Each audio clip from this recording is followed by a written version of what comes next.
इमाम हसन को जहर दिया गया, अंतड़ियां ना कट कट के बाहर गिर रही।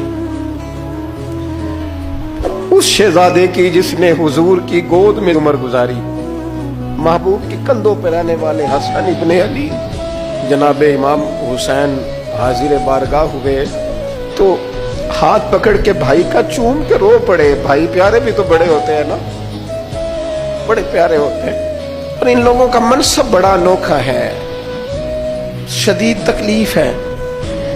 तो इमाम हुसैन कहते हैं मेरे भाई हसन बताइए आपको जहर किसने दिया?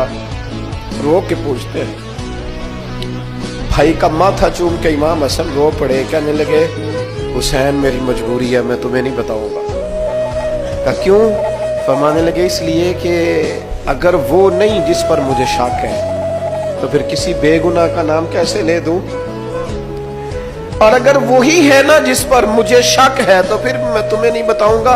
मेरा रब बड़ा बेहतर इंतकाम लेने वाला है, फिर भी नहीं बताऊंगा। क्या करूं, कैसे बता दूं? मुस्तफा का नवासा हूं मैं, पढ़ते डालने वाली माँ का बेटा, मैं शेर से ज्यादा जिगर रखने वाले अली का पुत्र, मैं कैसे बात कर दूं? बस जख्म पे जख्म खा के जी, खूने जिगर के घूंट पी, और सजना आह न कर लबों को सी।